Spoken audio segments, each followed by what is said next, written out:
पहले कितना फॉर्चुनेट मानते हैं, जैसा आपने एक स्टोरी भी शेयर किया 25 साल पहले आपके पास एक किरदार आया था और अब फाइनली जो है संत तुकाराम के किरदार में आप नजर आने वाले, क्या सोच रहे थे आप जब आपको कॉल किया गया? और थोड़ा सा बताइए कि क्या क्या प्रिपरेशन करनी पड़ी। एक तो बहुत ही मैं खुद को नसीबवान मानता हूँ, क्योंकि एक ही किरदार आपके पास अगर 4-5 बार आ जाए तो ऐसा लगता है कि कुछ तो एक कनेक्शन है। मैं शायद अगर पिछला जन्म हो तो पिछले जन्म में मैं तुकाराम जी का बहुत बड़ा भक्त रहा हूँ, या कुछ तो एक कनेक्शन है, कुछ तो बॉन्डिंग है कि वो मेरे पास बार बार आ रहे हैं और घूम घूम के आ रहे हैं और कुछ दिन बाद वापस आ रहे हैं, मतलब 25 साल बाद वापस आ रहे हैं, उसके बीच में भी आके गए। लेकिन जब आदित्य ने फ़ोन किया और इस किरदार के बारे में बताया तो मैं बोला ना कहने का तो सवाल ही नहीं, बट हम लोग झगड़ रहे थे डेट्स के ऊपर, वो भी फाइनली सॉल्व हो गए और ये किरदार हो गया। और पढ़ाई मैं मानता हूँ कि महाराष्ट्र में तो संत ज्ञानेश्वर हो, संत ज्ञानेश्वर हो, संत तुकाराम हो, संत नामदेव हो या संत एकनाथ हो या पूरे भागवत संप्रदाय के जितने भी संत हो, तो उन सब के बारे में महाराष्ट्र के हर घर घर में वो जैसे एक परंपरा आती है। हमारे घर में जैसे दिवाली आती है, जैसे दशहरा आता है, होली आती है, वैसे ये संत भी हमारे घर में आते हैं, तो हम उनको सेलिब्रेट करते हैं। जो वारी इतने सालों से पंढरपुर जा रही है, चाहे वो तुकाराम महाराज जी की हो, ज्ञानेश्वर महाराज जी की हो, तो ये परंपरा ज्ञानेश्वर महाराज जी के बाद नहीं शुरू हुई। ऐसा कहते हैं कि ये हजारों साल की परंपरा है, और जिसको ज्ञानेश्वर जुड़े, जिसको तुकाराम महाराज जुड़े जिस परंपरा से, और आज भी लाखों की तादाद में लोग जा रहे हैं पंढरपुर। कल ही आषाढ़ी एकादशी थी और लगभग 20 लाख लोग पंढरपुर गए थे, तो इतने लोग बिन बुलाए जाते हैं। तो ये जो भक्ति की परंपरा महाराष्ट्र में है तो वो हर घर में है। ज्ञानेश्वर तुकाराम इनका नाम हर घर के डीएनए में है, तो महाराष्ट्र के बच्चों को या महाराष्ट्र में उनके बारे में समझाने की ज़रूरत नहीं पड़ती। और अगर समझाना ही है तो वो घर से ही कोई दादा या कोई बाबा या कोई काका वो समझाता है, या वारी अपने आप समझाती है। ज़रूरत है कि महाराष्ट्र के बाहर के लोगों को भी तुकाराम महाराज के बारे में ज्ञात हो, उनकी परंपरा के बारे में, उनकी कविताओं के बारे में, उनके अभंग के बारे में, उनकी पूरी लाइफ की जर्नी के बारे में, उनके अध्यात्म के बारे में, उनके भक्ति के बारे में ज्ञात हो। तो इसलिए ये बहुत ही महत्वपूर्ण है कि संत तुकाराम महाराज के ऊपर हिंदी में फिल्म बनाई जा रही है, और वो अभी 18 जुलाई को पूरे भारतवर्ष में रिलीज़ हो रही है। सर, उनके लाइफ की कोई एक ऐसी चीज़ जो आप अपनी लाइफ में इम्प्लीमेंट करना चाहेंगे? वैसे तो बहुत सारी चीज़ें हैं। मन की शुद्धता जो सबसे इम्पॉर्टेंट है, प्रेम जो सभी के प्रति है, और विश्वास भरोसा जो अपने भगवान के ऊपर है।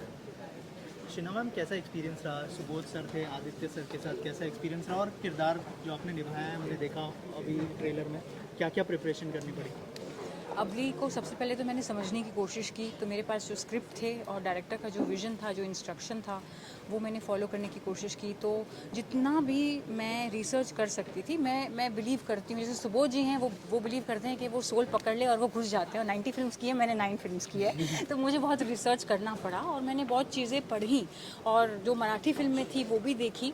और उसके बाद में जो स्क्रिप्ट में जो भी चीज़ मुझे मिली, मैंने कोशिश की कि मैं उसे अपने सेट पे मैं एक तरीके से एक खुली किताब की तरह अपने डायरेक्टर के लिए रहूं और अपना 100% स्टोरी, स्क्रिप्ट और कैरेक्टर को दूं। तो बहुत ही एक सोलफुल जर्नी थी मेरे लिए, बहुत ही अमेजिंग एक्सपीरियंस था सुबोध जी के साथ काम करके। जैसे मैंने बताया, बहुत चीज़ें सीखने को मिली और बहुत सपोर्ट और गाइडेंस मिला इनसे, और मैं बहुत क्वेश्चंस पूछती थी इनको, और हर तरीके से मास्टर क्लास मेरे लिए था इनके साथ काम करके। और बहुत गिविंग है, बहुत काइंड है एक्टर, ये स्टार नहीं है सेट पे, ये एक असली कलाकार हैं। तो वो मुझे एक एक्सपीरियंस मिला कि कैसे अपने आर्ट को डेडिकेटेडली, कमिटेडली आप 100% जब देते हैं तो सब चीज़ें भूल के बस कैरेक्टर में कैसे घुस जाना है और उसे कैसे क्रिएट करना है, ये चीज़ें मेरे लिए बहुत इम्पॉर्टेंट थी। और अब बस अवली, नई अवली जो आप देखेंगे, अभी आप बताइएगा कि कैसे लगी। शिवा सर, क्या कहना चाहेंगे? जैसे शीना मैम ने कहा कि जब सुबोध सर सामने होते हैं तो मतलब एक अलग ही मज़ा आता है एज एन एक्टर। थोड़ा सा बताइए कैसा लर्निंग एक्सपीरियंस था सुबोध सर के साथ, शीना मैम के साथ? देखिए, मैं तो जैसे मैं कि इसमें मम्मा जी का रोल प्ले कर रहा हूँ, तो मेरे ज़्यादातर सीन सुबोध दादा और शिशिर सर के साथ थे। तो मैं बहुत ही सामान्य अभिनेता हूँ, और जब सुबोध दादा जैसे एक्टर आपके सामने हों तो एक कहावत है ना कि धूल को अगर हवा का साथ मिल जाए तो आसमान में छू जाती है, आसमान में उड़ जाती है। तो वही है कि हम धूल हैं, और सुबोध दादा जैसे इतने बड़े एक्टर का साथ मिल गया तो हम भी थोड़ा सा आसमान की सैर कर लिए। तो अच्छा अनुभव था, सभी के साथ काम करने का बहुत अच्छा अनुभव था। सर इतनी बड़ी बात कही है, क्या कहना चाहेंगे और ऑडियंस को क्या अपील करना चाहेंगे सर फिल्म के बारे में? ये दोनों ही बहुत ही खूबसूरत कलाकार हैं, शिवा और शीना दोनों ही। और जैसा मैंने कहा कि पूरे भारतवर्ष के लोगों ने आके इस फिल्म को बनाया, भारत के एक बहुत बड़े संत के ऊपर जिनका नाम है संत तुकाराम महाराज। तो आप भी भारत के लोग हैं, भक्ति में विश्वास रखने वाले लोग हैं, अध्यात्म पे विश्वास रखने वाले लोग हैं, अपने धर्म पे विश्वास रखने वाले लोग हैं। मुझे यकीन है कि आप 18 जुलाई को ज़रूर थिएटर में जाओगे, अपने परिवार को साथ लेके जाओगे, दोस्तों को साथ लेके जाओगे और इस फिल्म का आनंद उठाओगे और भक्ति रस में तल्लीन हो जाओगे। Thank you so much and all the best. पहले संत तुकाराम की कहानी बहुत बड़ी कहानी है, पूरे देश में लोग इंस्पायर होते हैं उनसे। सर कैसे आपके जहन में आया उसके बारे में कुछ बताइए, और आपके लिए एज अ डायरेक्टर कितना बड़ा चैलेंज था ये स्टोरी को स्क्रीन पे उतारना? हाँ, देखिए संत तुकाराम महाराज की कहानी पे ये प्रोड्यूसर साहब का आइडिया था कि संत तुकाराम महाराज के ऊपर आप एक फिल्म बनाइए, और उन्होंने मुझे अप्रोच किया मेरी पिछली फिल्म को देखकर। उसके बाद कोविड का समय आ गया, तो कोविड के समय में मुझे रिसर्च करने का मौका मिला। तो जब मैंने फिल्म के ऊपर रिसर्च किया तब मैंने पाया कि इतने महान व्यक्तित्व, इतना महान संत, और मैं खुद भी अवाक रह गया कि इनके ऊपर क्यों आज तक फिल्म नहीं बनी है। फिर मैंने कोविड में 2 साल 2.5 साल इनके ऊपर रिसर्च किया, और कोविड के बाद हम लोगों ने 2022 के बाद हमने इस फिल्म पे काम करना स्टार्ट किया, और 2023 से हमने इस फिल्म की शूटिंग वगैरह स्टार्ट की।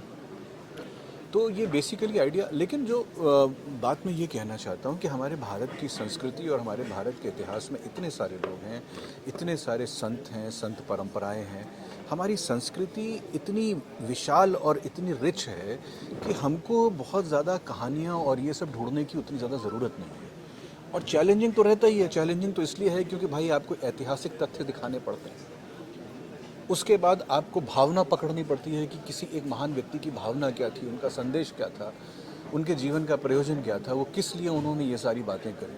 तो उन सारी बातों को मिला जुला कर करके और फिर एक पीरियड फिल्म बनाना हमेशा से अपने आप में एक बहुत बड़ा चैलेंज होता है।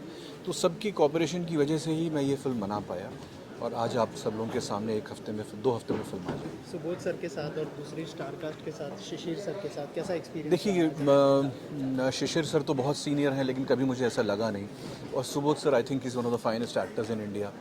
तो मुझे बहुत ज़्यादा ना एक्टिंग के लिहाज से उन लोगों को बताना नहीं पड़ता था कि क्या करिए कैसे करिए। वो एक बार स्क्रिप्ट पढ़ने के बाद वो लोग, बस मुझे ये था कि इन लोगों को मैं अपनी सही ढंग से दिखाऊं और इन लोगों को मैं मोटिवेट करूं। एक डायरेक्टर का बस एक ही काम होता है कि जो एक एक्टर का प्लस पॉइंट है उस प्लस पॉइंट को एनहांस करे, और अगर कोई उसके माइनस पॉइंट है तो उसको हाइड करे, और जो फिल्म की आत्मा और जो फिल्म का नैरेटिव और जो फिल्म की भावना है वो कहीं पे ख़राब ना हो। तो it was a wonderful experience. Thank you sir, thank you so much and all the best. Thank you. Some time ago, this Sant Tukaram movie was just an idea in my head, and today it has become a reality. And if that's possible, the credit for that goes to the entire team, beginning with director Aditya Om, the entire cast, Subodh ji and Sheena ji, and all the names that you see here. And Shiva also has played the lead role in Mamba ji, and many others have come. And also the entire music team, one of the very aspects of the movie that has been appreciated very much is the music, the very good songs, and all of you have heard it. The entire music team has come here, and many others who have helped in the making of this movie, and I would like to thank all of them, and also like to show my appreciation to Sunny Bakshi and his team for marketing this film, and also all the press and all of you have come here. Thanks very much. मैं